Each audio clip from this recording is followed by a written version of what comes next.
అసలు అంటే నాకేమైనా పిచ్చా ఇలాంటి కంట్రీ, ఇలాంటి స్టేట్, ఇలాంటి సిటీలో ఉంటున్నాను. ఇంత తక్కువ సమయంలో ఎంత అత్యద్భుతంగా మారిపోతారో నేను ఊహించనే లేదా అంకుల్.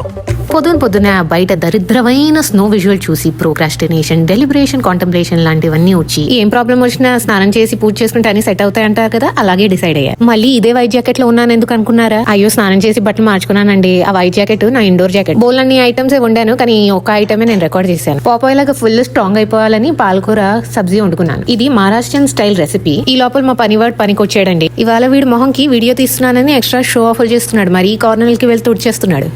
అబ్బో కొంచెం జెంటిల్ గా మాట్లాడొచ్చు కదా. ఇది మహారాష్ట్రన్ స్టైల్ ఎందుకన్నానంటే మహారాష్ట్రన్ స్టైల్ రెసిపీస్ లో ఎక్కువగా పీనట్స్, గ్రౌండ్ నట్స్, అది కూడా క్రష్డ్ గ్రౌండ్ నట్స్ అవన్నీ బాగా వాడతారు. నేను బాంబేలో ఉన్నప్పుడు నా కాలేజ్ లో నా ఫ్రెండ్ ఎక్కువగా ఇలాంటి స్టైల్ ఆఫ్ రెసిపీస్ తెచ్చుకునేది టిఫిన్ బాక్స్ లో. దాని దగ్గర నుంచి నేర్చుకున్నాను నేను. ఇగో నాకు వంట గింట రాదు, నేను వండను అనే వాళ్ళకి ఇవాళ ఇది ప్రూఫ్. వంట వరకు బాగా వచ్చా? రాకపోవడం ఏంటండి?